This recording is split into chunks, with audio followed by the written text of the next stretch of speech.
जिल्हा परिषद निवडणुकीतल्या बिनविरोधचा ट्रेंड विधान परिषद निवडणुकीत देखील पाहायला मिळाला। 17 जागांवर महायुती विरुद्ध महाविकास आघाडी असा राजकीय सामना रंगेल असं चित्र होतं। प्रत्यक्षात मात्र अर्ज माघारीच्या शेवटच्या क्षणापर्यंत सत्ताधाऱ्यांनी केलेल्या प्रयत्नामुळे लढण्याआधीच विरोधकांचं पानिपत झालं असं चित्र पाहायला मिळालं। अर्ज माघारी घेण्याच्या मुदतीच्या दिवशी मुख्यमंत्री फडणवीस आणि एकनाथ शिंदे यांनी चक्र फिरवली, अनेकांचं बंड त्यांनी थंड केलं, पण महाविकास आघाडीला मात्र धक्क्यावर धक्के बसल्याचं चित्र हे पाहायला मिळालं।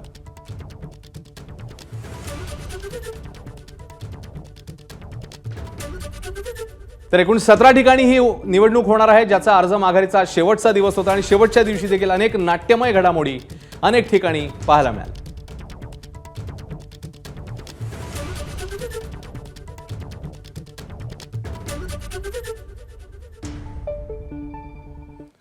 तर एकूण 17 पैकी कोणकोणत्या विधान परिषद जागा या बिनविरोध झालेल्या आहेत आपण एक नजर टाकूया।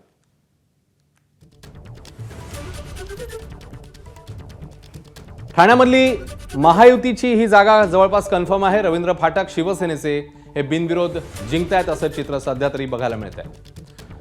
अनिकेत तटकरे राष्ट्रवादीचे महायुतीचे उमेदवार रायगड, रत्नागिरी, सिंधुदुर्गामधनं शिवसेनेच्या 2 नेत्यांचं नाराजी नाट्य बघायला मिळालं होतं, मात्र अनिकेत तटकरे बिनविरोध असल्याचं सध्याचं चित्र समोर येत आहे। पुण्यामध्ये देखील विक्रम काकडे राष्ट्रवादीचे हे बिनविरोध निवडून येताना दिसत आहेत, कारण तिकडेही आता कोणीही उमेदवार समोर उरलेला नाही अशी स्थिती आहे। तर दुष्यंत चतुर्वेदी महायुतीचे यवतमाळमधून हे बिनविरोध जिंकतायत। तर वर्धा, चंद्रपूर, गडचिरोली भाजपचे अरुण लाखानी महायुतीमधून उमेदवार जे बिनविरोध निवडून येत आहेत असं सध्याचं चित्र। तर विधान परिषदेच्या निवडणुका कुठे कुठे आणि कोणाकोणामध्ये होणार आहेत त्याच्यावरही एक नजर टाकूया। कुठे कुठे आता निवडणुका होणार आहेत ते आपण बघतोय। अहिल्यानगर, प्राजक्त तनपुरे भाजपात नुकताच त्यांनी प्रवेश केलेला, महायुतीकडनं त्यांना उमेदवारी मिळाली आहे। तर दत्ता पानसरे अपक्ष उभे राहिलेत, बंडखोर आहेत, तर या दोघांमध्ये इकडे लढत होताना पाहायला मिळेल। जळगावात तिहेरी लढत बघायला मिळते, कारण जळगावमध्ये भाजपचे नंदकिशोर महाजन महायुतीचे उमेदवार, तर मवियाकडनं शरद तायडे ठाकरेंच्या शिवसेनेचे मैदानात आहेत, तर रेश्मा काळे शिवसेनेच्या ज्यांनी बंडखोरी केली। तर नाशिकमध्ये देखील नरेंद्र दराडे शिवसेनेचे महायुतीचे अधिकृत उमेदवार आहेत, तर तिकडे गोकुळ गीते अपक्षावर राहिलेले आहेत, त्यांनी बंडखोरी केली आहे, ते भाजपचे नेते आहेत। सोलापूरमध्ये भाजपचे राजेंद्र राऊत महायुतीचे उमेदवार आणि राष्ट्रवादी शरद पवार पक्षाचे वसंत देशमुख मवियाकडून मैदानात आहेत, ही सोलापूरची लढाई।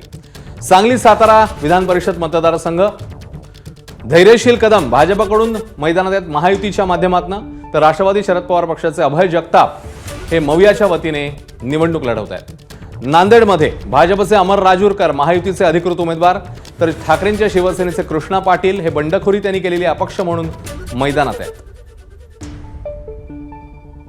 धाराशिव, लातूर, बीड मतदारसंघात भाजपचे बसवराज पाटील महायुतीचे अधिकृत उमेदवार म्हणून घोषित आहेत। महेश देशमुख काँग्रेसचे मवियाकडून रिंगणात आहेत। तर परभणी, हिंगोलीमध्ये काय चित्र आहे? शिवसेनेचे सईद खान महायुतीचे उमेदवार आहेत, विवेक नावंदर ठाकरेंच्या शिवसेनेचे मवियाचे उमेदवार आणि काँग्रेसच्या सुशील देशमुख यांनी इकडे बंडखोरी केली आहे, त्यामुळे तेही मैदानात आहेत। तिहेरी लढत परभणी, हिंगोलीमध्ये पाहायला मिळते। छत्रपती संभाजीनगर, जालना या मतदारसंघात काय चित्र? सुहास शिरसाट महायुतीकडनं मैदानात आहेत भाजपचे, तर गणेश लोखंडे अपक्ष म्हणून बंडखोरी केली आहे त्यांनी, ते मैदानात आहेत, मवियाचा त्यांना पाठिंबा आहे। भंडारा, गोंदियामध्ये काय स्थिती आहे? अविनाश ब्राह्मणकर महायुतीचे भाजपचे उमेदवार, तर नरेश ईश्वरकर अपक्ष बंडखोर। अमरावतीमध्ये भाजपचे प्रवीण पोटे महायुतीचे उमेदवार आहेत, तर काँग्रेसचे हर्षजित देशमुख मवियाकडून निवडणूक लढवत आहेत। नागपूरमध्ये राजीव पोद्दार भाजपकडून मैदानात आहेत, महायुतीचे ते उमेदवार आहेत, तर अतुल लोंढे मवियाचे काँग्रेसचे उमेदवार मवियाकडून त्यांनी निवडणूक लढवण्याचं ठरवलेलं आहे, त्यामुळे इकडे दुहेरी लढत नागपूरमध्ये।